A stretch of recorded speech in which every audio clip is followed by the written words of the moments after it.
हरे कृष्णा, राधे राधे।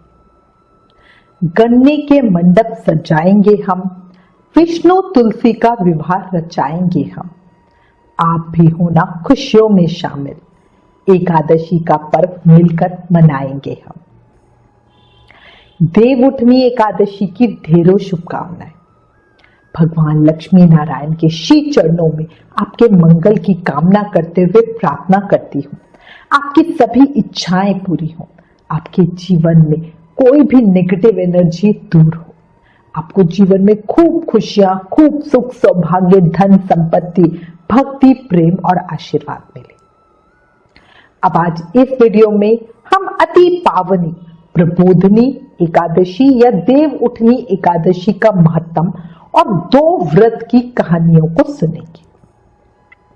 देखो, ये साल की सबसे बड़ी एकादशी है, इतनी ज्यादा फलकारी है कि इसकी कथा के सुनने मात्र से ही मनुष्य को उत्तम गति की प्राप्ति होती है।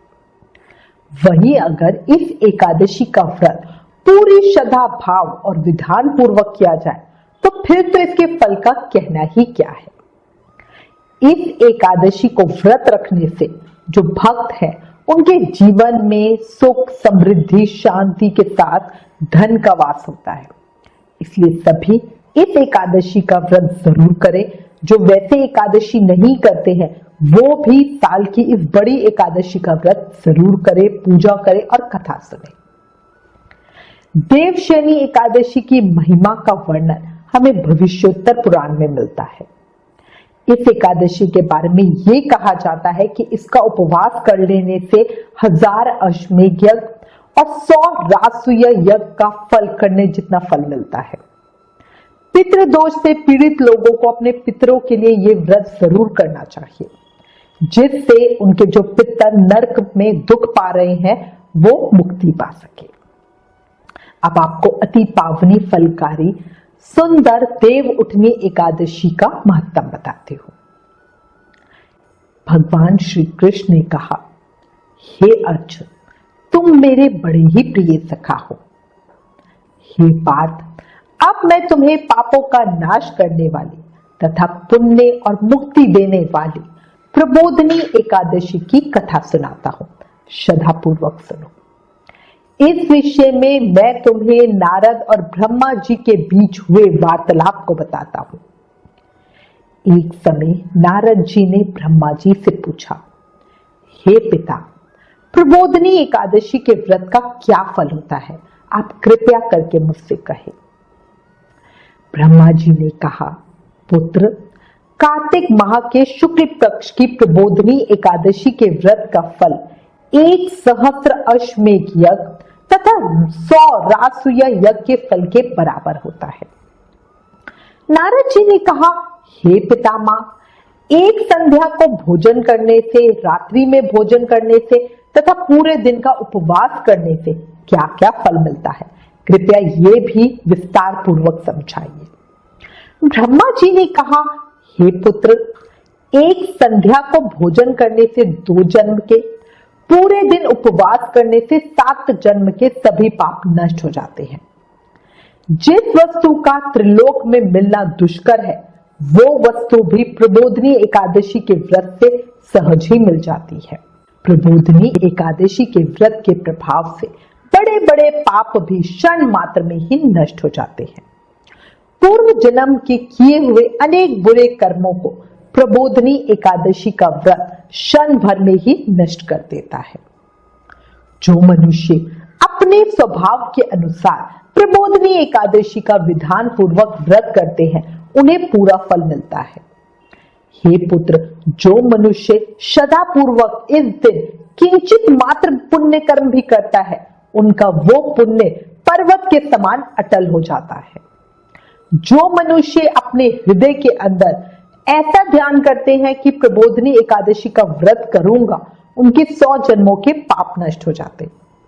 जो मनुष्य प्रबोधनी एकादशी को रात्रि जागरण करते हैं उनकी बीती हुई तथा आने वाली 10 पीढ़ियां विष्णुलोक में वास करती हैं और नरक में अनेक कष्टों को भोगते हुए उनके पितृ विष्णुलोक में जाकर सुख भोगते हैं।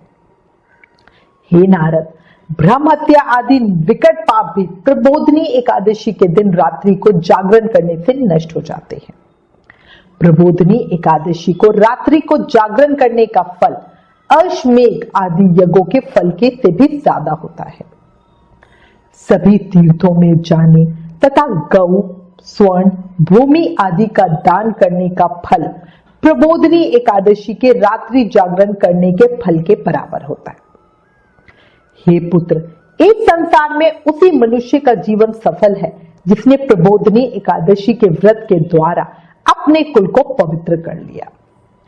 संसार में जितने भी तीर्थ है तथा जितने भी तीर्थों की आशा की जा सकती है वो सब प्रबोधनी एकादशी का व्रत करने वाले के घर में रहते हैं। प्राणी को सभी कर्मों को त्यागते हुए भगवान श्री हरि की प्रसन्नता के लिए कार्तिक महीने की प्रबोधनी एकादशी का व्रत जरूर ही करना चाहिए। जो मनुष्य इस एकादशी व्रत को करता है वो धनवान, योगी, तपस्वी तथा इंद्रियों को जीतने वाला होता है, क्योंकि एकादशी भगवान विष्णु को बहुत प्रिय है। इसके व्रत के प्रभाव से मनुष्य जन्म मरण के चक्र से मुक्त हो जाता है। इस एकादशी व्रत के प्रभाव से कायिक, वाचिक और मानसिक तीनों प्रकार के पापों का शमन हो जाता है। इस एकादशी के दिन जो मनुष्य भगवान विष्णु की प्राप्ति के लिए दान, तप, होम, यज्ञ आदि करते हैं उन्हें अनंत पुण्य की प्राप्ति होती है। प्रबोधनी एकादशी के दिन भगवान श्री हरि का पूजन करने से यौवन और वृद्धावस्था में किए सभी पाप नष्ट हो जाते हैं। इस एकादशी की रात्रि को जागरण करने का फल सूर्य ग्रहण के समय स्नान करने के फल से भी सहस्त्र गुना ज्यादा होता है। मनुष्य अपने जन्म से लेकर जो पुण्य करता है वह पुण्य प्रबोधनी एकादशी के व्रत के पुण्य के सामने व्यर्थ है। जो मनुष्य प्रबोधनी एकादशी का व्रत नहीं करता उसके सभी पुण्य व्यर्थ हो जाते हैं। इसलिए हे पुत्र, तुम्हें भी विधान पूर्वक भगवान विष्णु का पूजन करना चाहिए। जो मनुष्य कार्तिक महीने में धन परायण होकर अन्य व्यक्तियों का अन्न नहीं खाते उन्हें चंद्रायन व्रत के फल की प्राप्ति होती है। कार्तिक महीने में प्रभु दान आदि से उतने प्रसन्न नहीं होते जितने कि शास्त्रों की कथा सुनने से प्रसन्न होते हैं। कार्तिक महीने में जो मनुष्य प्रभु की कथा को थोड़ा बहुत पढ़ते या सुनते हैं उन्हें 100 गायों के दान के फल की प्राप्ति होती है। ब्रह्मा जी की बात सुनकर नारद जी बोले, हे पिता, अब आप एकादशी के व्रत का विधान कहिए और कैसा व्रत करने से किस पुण्य की प्राप्ति होती है, कृपया ये भी समझाइए। नारद जी की बात सुनकर ब्रह्मा जी बोले, हे पुत्र, इस एकादशी के दिन मनुष्य को ब्रह्म मुहूर्त में उठ जाना चाहिए। स्नान आदि से निवृत्त होकर व्रत का संकल्प करना चाहिए। उस समय भगवान विष्णु से प्रार्थना करनी चाहिए कि प्रभु, आज मैं निराहार रहूंगी और दूसरे दिन भोजन करूंगी, इसलिए आप मेरी रक्षा करना, मेरे व्रत को पूरा कराना। इस प्रकार प्रार्थना करके भगवान का पूजन करें और व्रत को शुरू करें। उस रात्रि को भगवान के सामने गायन, नृत्य, बाजे तथा कथा कीर्तन करते हुए रात्रि बितानी चाहिए। प्रबोधनी एकादशी के दिन कृपाणता को त्याग कर बहुत से पुष्प, अगर, धूप आदि से भगवान की आराधना करनी चाहिए। शंख के जल से भगवान को अर्घ्य देना चाहिए। इसका फल तीर्थ दान आदि से करोड़ गुना अधिक होता है। जो मनुष्य अगस्त्य पुष्प से भगवान का पूजन करते हैं उनके सामने इंद्र भी हाथ जोड़ते हैं। कार्तिक महीने में जो बिल्व पत्र से भगवान का पूजन करते हैं उन्हें अंत में मुक्ति मिलती है। कार्तिक महीने में जो मनुष्य तुलसी जी से भगवान का पूजन करते हैं उनके 10,000 जन्मों के सभी पाप नष्ट हो जाते हैं। जो मनुष्य इस महीने में श्री तुलसी जी के दर्शन करते हैं या स्पर्श करते हैं या ध्यान करते हैं या कीर्तन करते हैं या रोपण करते हैं या तुलसी जी की सेवा करते हैं वो 1000 कोटि युग तक भगवान विष्णु के लोक में वास करते।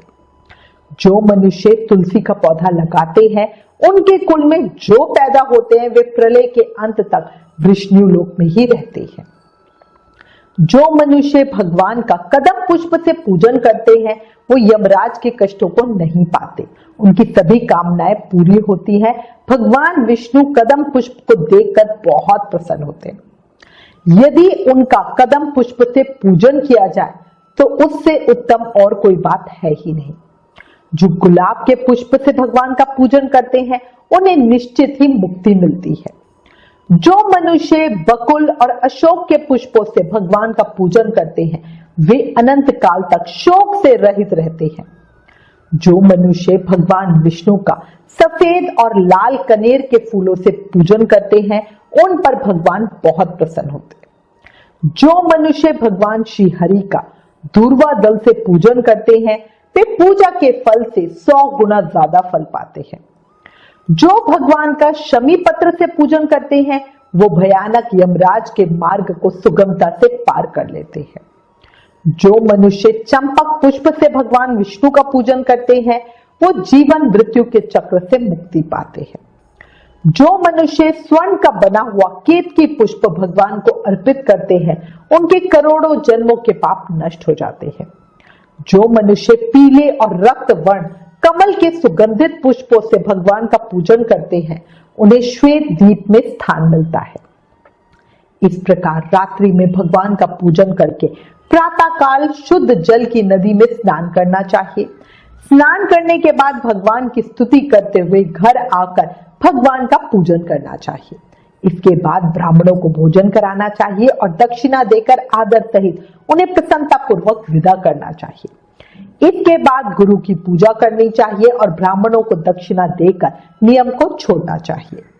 जो मनुष्य रात्रि स्नान करते हैं उन्हें दही और शहद दान करना चाहिए। जो मनुष्य फल की आशा करते हैं उन्हें फल दान करना चाहिए। तेल की जगह घी और घी की जगह दूध, अन्न में चावल दान करना चाहिए। जो मनुष्य इस व्रत में भूमि पर शयन करते हैं उन्हें सब वस्तुओं सहित शय्या दान करनी चाहिए। जो मौन धारण करते हैं उन्हें स्वर्ण सहित तिल दान करना चाहिए। जो मनुष्य कार्तिक महीने में खड़ाऊ धारण नहीं करते उन्हें खड़ाऊ दान करने चाहिए। जो इस महीने में नमक त्यागते हैं उन्हें शक्कर दान करनी चाहिए। जो मनुष्य नित्य प्रति देव मंदिरों में दीपक जलाते हैं उन्हें स्वर्ण या तांबे के दीपक को घी तथा बत्ती सहित दान करना चाहिए। जो मनुष्य चातुर्य मास व्रत में किसी वस्तु को त्याग देते हैं उन्हें उस दिन उस वस्तु को पुनः ग्रहण करना चाहिए। जो मनुष्य प्रबोधनी एकादशी के दिन विधान पूर्वक व्रत करते हैं उन्हें अनंत सुख की प्राप्ति होती है और अंत में स्वर्ग मिलता है। जो मनुष्य चातुर्य मास व्रत को बिना किसी बाधा के पूर्ण कर लेते हैं उन्हें दोबारा जन्म नहीं लेना पड़ता। जिन मनुष्यों का व्रत खंडित हो जाता है उन्हें दोबारा से शुरू कर लेना चाहिए। जो मनुष्य इस एकादशी के महत्व को सुनते और पढ़ते हैं उन्हें अश्वमेध यज्ञ के फल की प्राप्ति होती है। ओम नमो नारायणाय नमः। एकादशी महत्तम समाप्त। अब आपको देव उठनी एकादशी की कहानी बताती हूँ। क्यों भगवान 4 महीने के लिए शयन करते हैं, इसे लेकर कई पौराणिक कथाएं हैं। एक कथा के अनुसार भाद्रपद मास के शुक्ल पक्ष की एकादशी को भगवान विष्णु ने दैत्य शंखासुर को मारा था। इस राक्षस को मारने से पहले भगवान विष्णु का उससे लंबे समय तक युद्ध चलता रहा। युद्ध समाप्त होने के बाद भगवान विष्णु थक कर क्षीर सागर में जाकर सो गए और सीधे कार्तिक शुक्ल पक्ष की एकादशी को जागे। तब सभी देवी देवताओं ने भगवान विष्णु का पूजन किया और इस वजह से कार्तिक मास के शुक्ल पक्ष की एकादशी से देव प्रबोधनी एकादशी कहा गया। एक कथा यह भी प्रचलित है कि एक बार माता लक्ष्मी भगवान विष्णु से पूछती है कि स्वामी, आप या तो दिन रात जागते ही रहते हो या फिर लाखों करोड़ों वर्ष तक योग निद्रा में रहते हो। आपके ऐसा करने से संसार के समस्त प्राणी उस दौरान कई परेशानियों का सामना करते हैं, इसलिए आपसे अनुरोध है कि आप नियम से प्रतिवर्ष निद्रा लिया करो। इससे मुझे भी कुछ समय विश्राम करने का मिल जाएगा। लक्ष्मी जी की बात सुनकर विष्णु जी मुस्कुराए और बोले, देवी तुमने ठीक कहा, मेरे जागने से सब देवों और खासकर तुम्हें कष्ट होता है। तुम्हें मेरी वजह से जरा भी अवकाश नहीं मिलता, अतः तुम्हारे कथनानुसार आज से मैं हर साल 4 महीने वर्षा ऋतु में शयन किया करूंगा। मेरी ये निद्रा अल्प निद्रा होगी और प्रलयकालीन महानिद्रा कहलाएगी। मेरी ये अल्प निद्रा मेरे भक्तों के लिए परम मंगलकारी होगी। इस काल में मेरे जो भी भक्त मेरे शयन की भावना कर मेरी सेवा करेंगे और शयन और उत्थान के उत्सव को आनंद पूर्वक आयोजित करेंगे, उनके घर में मैं उनके साथ निवास करूंगा। अब आपको देव उठनी एकादशी की एक बहुत सुंदर कहानी बताती हूँ। भाव से, प्रेम से, मन से सुनना। किसी नगर में एक राजा था। उसके राज्य में उसकी सारी प्रजा बड़ी सुखी थी। उस राज्य में एकादशी को हर कोई मानता था। अन्न खाना दूर, एकादशी वाले दिन अन्न बेचा भी नहीं जाता था। सभी फलाहार करते थे। एक बार भगवान ने राजा की परीक्षा लेने की सोची। भगवान ने एक सुंदरी का रूप धारण किया और सड़क पर बैठ गए। तभी राजा उधर से निकला और उस सुंदरी को देखकर आश्चर्यचकित रह गए, उस पर मोहित हो गए। राजा ने पूछा, हे सुंदरी, तुम कौन हो और इस तरह यहाँ क्यों बैठी हो? तब वो सुंदर स्त्री बने भगवान ने बोला, मैं निराश्रित हूँ, नगर में मेरा कोई जाना पहचाना नहीं है, किससे सहायता मांगो मुझे नहीं पता। राजा उसके रूप पर मोहित हो गए। वो बोले, तुम मेरे महल में चलकर मेरी नानी बनकर रहो। वो सुंदरी बोली, मैं तुम्हारी बात मानूंगी, पर तुम्हें राज्य का पूरा अधिकार मुझे सौंपना होगा। इस राज्य पर मेरा पूर्ण अधिकार होगा। मैं जो भी बनाऊंगी, जो कहूंगी वो तुम्हें करना होगा, जो बनाऊंगी वो तुम्हें खाना होगा। राजा उसके रूप पर इतना मोहित था कि उसकी सभी बातें, सभी शर्तें सहज ही स्वीकार कर ली। अगले दिन एकादशी थी। रानी ने महल में जाकर हुक्म दिया कि बाजारों में रोज की तरह ही अन्न को बेचा जाए। उसने घर में मांस, मछली आदि बनाया तथा परोस कर राजा को खाने के लिए कहा। जब राजा ने देखा तो वो बोला, रानी, आज तो एकादशी है, मैं तो केवल फलाहार ही करूंगा। तब रानी ने उसे शर्त याद दिलाई और बोला, या तो खाना खाओ, नहीं तो मैं बड़े राजकुमार का सर काट दूंगी। राजा ने अपनी परेशानी बड़ी रानी को कही तो बड़ी रानी ने कहा, महाराज, धर्म ना छोड़े, बड़े राजकुमार का सर दे दे। पुत्र तो फिर मिल जाएगा पर धर्म नहीं मिलेगा। तभी वहां पर बड़ा राजकुमार खेलता खेलता आ गया। मां की आंखों में आंसू देखकर उसने रोने का कारण पूछा तो मां ने उसे सारी बात बता दी। तब वो बोला, मैं सर देने के लिए तैयार हूं, पिताजी के धर्म की रक्षा होनी जरूरी है। राजा दुखी मन से राजकुमार का सर देने को तैयार हुआ तो रानी के रूप में भगवान विष्णु उसी समय प्रकट हो गए और सारी बात राजा को बताई और राजा से कहा, तुम इस कठिन परीक्षा में पास हुए। भगवान ने प्रसन्न रूप से राजा से वर मांगने को कहा तो राजा बोला, आपका दिया सब कुछ है हमारे पास। उसी समय वहां पर एक सुंदर विमान आया। राजा ने अपना राज्य पुत्र को सौंप दिया और अपनी बड़ी रानी के साथ विमान पर बैठकर परम धाम को चल दिया। इसी तरह से हर कोई पूरे भाव और श्रद्धा के साथ एकादशी व्रत का पालन करो। एकादशी से बड़ा कोई व्रत नहीं है। एकादशी को व्रतराज कहा जाता है। ओम श्री हरि विष्णु देवाय नमः। श्री कृष्ण शरणम मम।